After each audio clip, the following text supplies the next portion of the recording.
Welcome to our channel. आज का हमारा टॉपिक रहेगा अनगाइडेड मीडिया। लास्ट क्लास में हमने गाइडेड मीडिया कवर किया था, जिसके अंदर हमने twisted pair cable, optical fibre and coaxial cable को देखा था। आज का जो हमारा टॉपिक है वो ट्रांसमिशन मीडिया में जो सेकंड टाइप है अनगाइडेड मीडिया, उसको हम यहाँ पे डिस्कस करेंगे।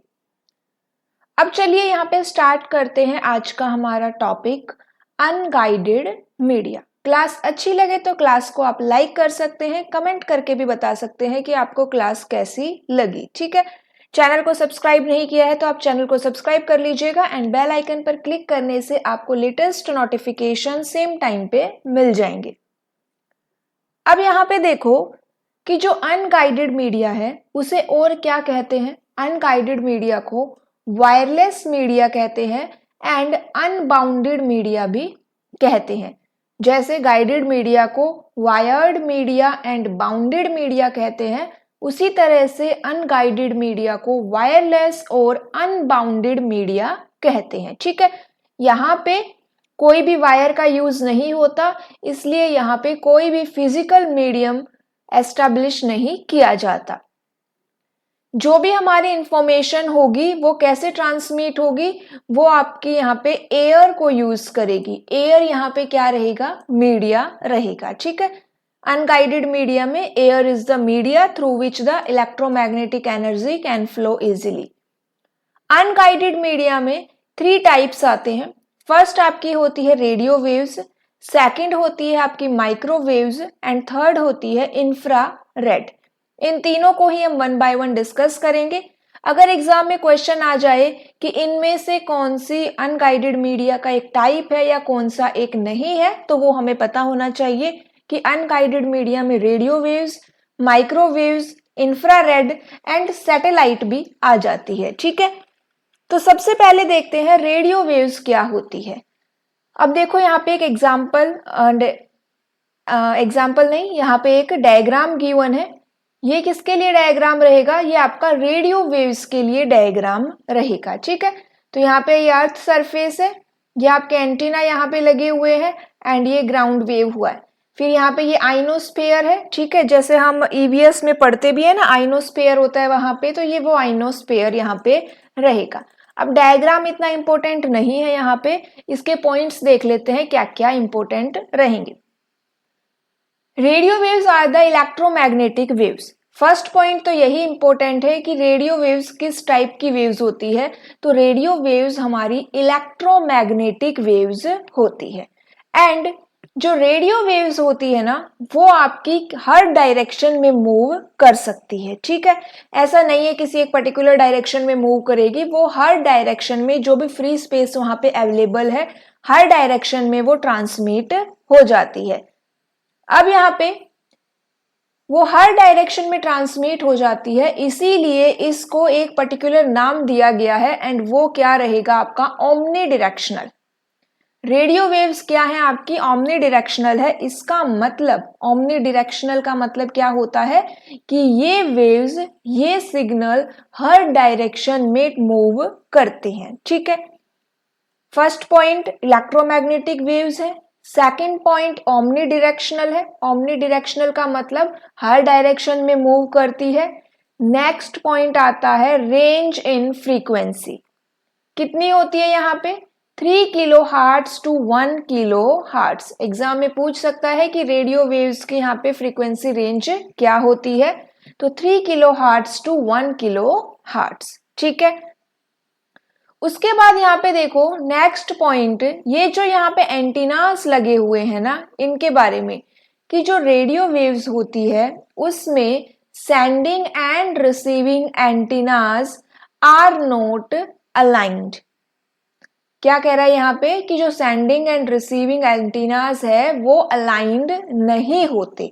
अब अलाइंड नहीं होते इसका मतलब क्या हुआ यहाँ पे कि मान लो एक एंटीना यहाँ पर है, एक एंटीना यहाँ पर है, एक एंटीना यहाँ पे लगा हुआ है। ठीक है, अगर ये अलाइंड होते तो अगर सेंडर ने इस रिसीवर के लिए ये इंफॉर्मेशन सेंड की है तो ये यहाँ पे जाती, लेकिन ये अलाइंड नहीं है, इसका मतलब सेंडर जो भी इंफॉर्मेशन सेंड कर रहा है वो कोई भी एंटीना रिसीव कर सकता है, ठीक है।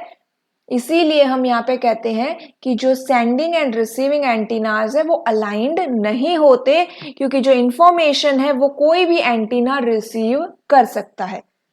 बेस्ट एग्जाम्पल क्या है हमारी रेडियो वेव्स का, वो है आपका एफएम रेडियो। अब एफएम रेडियो हम सभी को पता है क्या होता है, ठीक है। तो ये हो गया हमारा रेडियो वेव्स। एप्लीकेशंस देखो यहाँ पे, जो रेडियो वेव्स होती है वो मल्टीकास्टिंग में यूज होती है। मल्टीकास्टिंग क्या होता है, एक होता है यूनिकास्टिंग, यूनिकास्टिंग मतलब वन सेंडर वन रिसीवर। एक होता है ब्रॉडकास्टिंग, ब्रॉडकास्टिंग का मतलब होता है कि यहाँ पे जो इंफॉर्मेशन है वो सभी को रिसीव हो जाएगी, ठीक है, ऑल। और एक होता है मल्टीकास्टिंग, इसमें एक सेंडर होता है और कई रिसीवर होते हैं। ब्रॉडकास्टिंग में सभी को सेंड हो जाती है, लेकिन यहाँ पे सभी नहीं बोल रहे हम, मैनी रिसीवर्स होते हैं। FM radio, television, cordless phone आपकी रेडियो वेव का ही एग्जाम्पल रहेगा। एडवांटेजेस क्या क्या है, wireless area network, wide area network में यूज होता है। क्या फुल फॉर्म है वैन की, wide area network. Wide area network में यूज होता है। Mobile cellular phones, transmission rate इसकी हाई होती है, लार्ज एरिया को ये कवर करते हैं, एंड ये जो वॉल्स होती है ना उनको भी क्या कर सकती है, क्रॉस कर सकती है, तो they can penetrate the walls, ठीक है। ये इसके एडवांटेज रहेंगे। सेकंड, हमारी अनगाइडेड मीडिया में जो टाइप है वो है माइक्रोवेव। माइक्रोवेव टू टाइप्स के होते हैं। फर्स्ट होती है आपकी टाइप टेरेस्ट्रियल एंड सेकंड होता है सैटेलाइट। तो टेरेस्ट्रियल को जनरली हम माइक्रोवेव ही बोल देते हैं, एंड जो सेकंड आपकी सैटेलाइट माइक्रोवेव ट्रांसमिशन है उसे हम सैटेलाइट ट्रांसमिशन कह देते हैं। तो सैटेलाइट भी आपका अनगाइडेड मीडिया का ही एग्जाम्पल रहेगा। अब यहाँ पे देखो टेरेस्ट्रियल माइक्रोवेव ट्रांसमिशन, ये क्या होते हैं, तो यहाँ पे ये इसका डायग्राम के थ्रू समझो। इसमें एक ट्रांसमीटर है, रिसीवर है, एंड यहाँ पे देखो ऊपर एक एंटीना भी लगे हुए हैं, यहाँ पे ये एंटीना भी लगा हुआ है, ठीक है। तो ये आपका माइक्रोवेव ट्रांसमिशन रहेगा। अब यहाँ पे टेरेस्ट्रियल माइक्रोवेव ट्रांसमिशन के लिए जो इंपॉर्टेंट पॉइंट्स है वो क्या रहेंगे, in this technology that transmit the focused beam of a radio signal from one ground based microwave transmission antenna to another।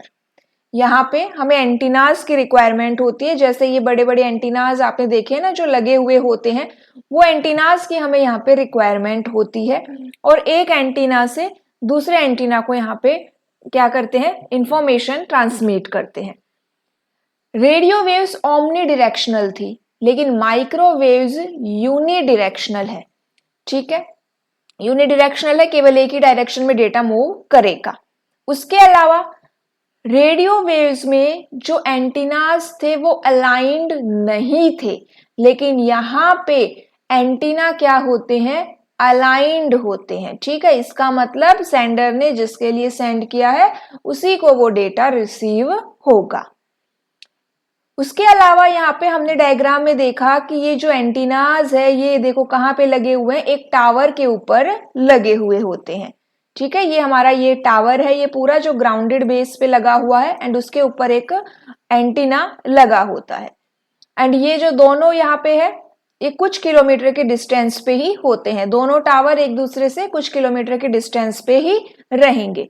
उसके अलावा जो मेन पॉइंट है यहाँ पे माइक्रोवेव का वो क्या रहेगा, it works on the line of site transmission. कौन से फिनोमेना पे वर्क करते हैं ये, लाइन ऑफ साइट ट्रांसमिशन। इसका मतलब antennas mounted on the towers are the direct sight of each other, ठीक है। इतना हमें समझ में आया कि भाई ये line of site transmission phenomena पे काम करते हैं। उसके अलावा माइक्रोवेव सिग्नल्स जो होते हैं वो इन्वायरमेंट से इफेक्ट होते हैं, ठीक है। इन्वायरमेंट में अगर वेदर आपका चेंज हो रहा है, ठीक है, अच्छा बैड वेदर है, अच्छा नहीं है, एंटीना के साइज के ऊपर भी ये डिपेंड करता है। तो आपकी माइक्रोवेव जो सिग्नल होते हैं वो इन्वायरमेंटल कंडीशंस और एंटीना साइज के ऊपर डिपेंड करते हैं, उससे उसको इफेक्ट होता है। एक टर्म है यहाँ पे एटीन्यूएशन। एटीन्यूएशन जो मैंने आपको नेटवर्क डिवाइस में भी करवाई थी। एटीन्यूएशन का मतलब होता है लॉस ऑफ सिग्नल या सिग्नल की स्ट्रेंथ कम हो जाना। एंड सिग्नल की स्ट्रेंथ को फिर हम किससे इंक्रीज करते हैं? रिपीटर से इंक्रीज करते हैं। ठीक है, तो अगर यहाँ पे इन्वायरमेंटल कंडीशन से एंटीना साइज से कोई इफेक्ट होगा तो हमारी सिग्नल की स्ट्रेंथ क्या हो जाएगी? कम हो जाएगी, या फिर सिग्नल आपका क्या हो सकता है? लॉस भी हो सकता है। तो ये क्या था हमारा माइक्रोवेव। एडवांटेज क्या क्या रहेंगे भाई? तो ये आपका चीपर होता है than the cables. It is free from land acquisition as it does not require any land for the installation of cables. इसमें हमें कोई केबल इंस्टॉल करने की रिक्वायरमेंट नहीं होती। इजी कम्युनिकेशन होता है यहाँ पे। Communication over oceans can be achieved by using microwave transmission. Disadvantage क्या होगा यहाँ पे? डिसएडवांटेज ये है कि ये इनसिक्योर कम्युनिकेशन है। ठीक है, क्या है आपका? इनसिक्योर कम्युनिकेशन है। कोई भी यूजर इन सिग्नल को कैच कर सकते हैं। सेकेंड यहाँ पे क्या होता है? A signal can be moved out of phase by using microwave transmission. आपका सिग्नल आउट ऑफ फेज भी जा सकता है। वेदर के ऊपर ये डिपेंड करता है। रेनी सीजन, विंड, इन सब ये सब क्या है? आपके सिग्नल को इफेक्ट करते हैं। Allocation of bandwidth. बैंडविड्थ यहाँ पे लिमिटेड होती है, तो ये इसके डिसएडवांटेज रहेंगे। इनसिक्योर है, आउट ऑफ फेज सिग्नल हो सकता है, वेदर कंडीशंस इफेक्ट करती है, और बैंडविड्थ भी यहाँ पे लिमिटेड रहेंगी। फिर सेकंड आता है हमारा satellite. Satellite microwave communication. Satellite के बारे में आप सभी जानते भी हैं कि कैसे सैटेलाइट यहाँ पे वर्क करती है।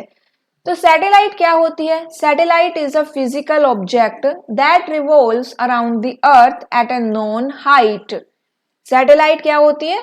जो अर्थ के चारों ओर रिवॉल्व करती है किसी एक पर्टिकुलर हाइट पर। सैटेलाइट कम्युनिकेशन आजकल सबसे ज्यादा क्या है? रिलायबल कम्युनिकेशन है। ज्यादा स्पेस कवर करती है आपकी, ये फ्लेक्सिबिलिटी देती है देन दी केबल्स। एडवांटेज क्या रहेगा? हम ऑल ओवर ग्लोब में कहीं पर भी कम्युनिकेट कर सकते हैं। कवरेज भी इसकी ज्यादा होती है देन द टेरेस्ट्रियल माइक्रोवेव। उसके अलावा जो कोस्ट की अगर हम बात करें तो the transmission cost of satellite is independent of the distance from the centre of the coverage area. क्या मतलब हुआ कि अगर आप ज्यादा एरिया कवर कर रहे हो तो इसका मतलब ये नहीं है कि आपकी जो कोस्ट है वो इंक्रीज हो जाएगी। तो जो ट्रांसमिशन कोस्ट होती है वो यहाँ पे इंडिपेंडेंट होती है। ठीक है, आप कितना भी एरिया कवर कर लो, कितनी भी डिस्टेंस इंक्रीज कर लो, कोस्ट वही रहेगी। एक सैटेलाइट को लगाने की जो कोस्ट होती है वही कोस्ट रहेगी। Satellite communication is used in mobile and wireless communication. Easy to install होता है। कहाँ पे यूज होता है? वेदर फोरकास्टिंग में, radio TV signal broadcasting, mobile communication, इन सब में ये यूज होता है। डिसएडवांटेज क्या रहेगा? डिसएडवांटेज है यहाँ पे कि सैटेलाइट को डिजाइन करने में, डेवलप करने में टाइम लगता है, कॉस्ट लगती है, ज्यादा कॉस्ट आती है। सैटेलाइट को मॉनिटर करना पड़ता है। ठीक है, टाइम टू टाइम सैटेलाइट को कंट्रोल करना होता है। हर सैटेलाइट का एक लाइफ लाइन होती है, एक लाइफ उसकी जो वहां पे मेंशन होती है 12 to 15 ईयर्स। उसके बाद दूसरी सैटेलाइट आपको यूज करनी होगी। ठीक है, तो ये इसके क्या हो जाएंगे? डिसएडवांटेज हो जाएंगे। लास्ट आता है हमारा इंफ्रारेड। इंफ्रारेड क्या करता है? ये भी एक अनगाइडेड मीडिया है, वायरलेस टेक्नोलॉजी है। एंड इंफ्रारेड जो है इसे हम यूज करते हैं शॉर्ट डिस्टेंस के लिए। इंफ्रारेड को किसके लिए यूज करते हैं? शॉर्ट डिस्टेंस के लिए यूज करते हैं। फ्रीक्वेंसी रहेगी इसकी 300 gigahertz to 400 terahertz. Short distance, short range के लिए इसे यूज किया जाता है। एग्जाम्पल की अगर हम बात करें तो अब कि आप अपने टीवी को अपने रिमोट से क्या कर रहे हैं? कंट्रोल कर रहे हैं, तो वो क्या है? इंफ्रारेड वहां पे यूज हो रहा है।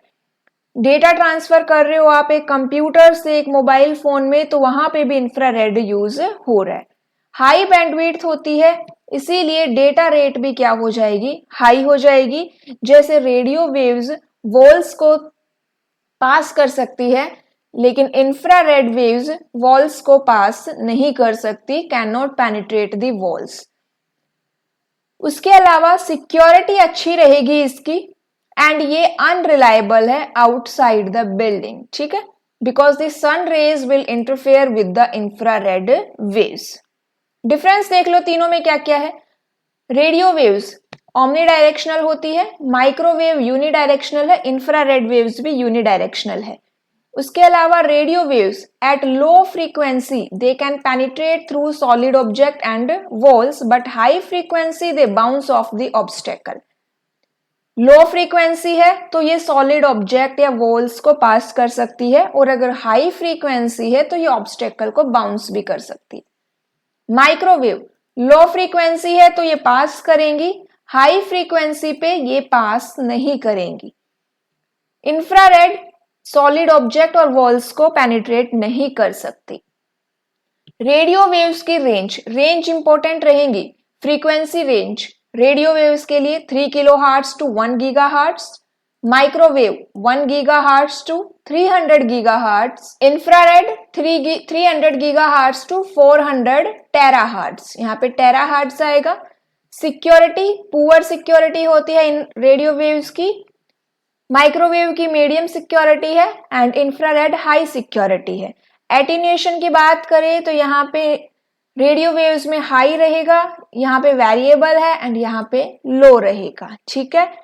उसके अलावा रेडियो वेव्स की some frequency in the radio waves require government licence to use these days. Radio waves में कुछ फ्रीक्वेंसी के लिए हमें गवर्नमेंट लाइसेंस की रिक्वायरमेंट होती है। माइक्रोवेव में बात करें तो some frequency in the microwave require government licence, and in infrared there is no need of government licence.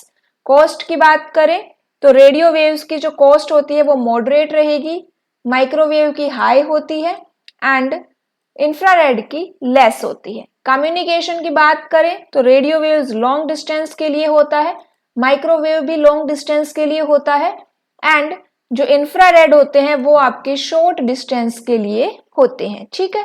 तो ये क्या थे, हमारे अनगाइडेड मीडिया थे। नेक्स्ट क्लास में हम डिस्कस करेंगे नेटवर्क प्रोटोकॉल्स को। आज के लिए इतना ही। क्लास अच्छी लगे तो क्लास को ज्यादा से ज्यादा अपने फ्रेंड सर्कल में आप शेयर कीजिएगा। Okay, thank you.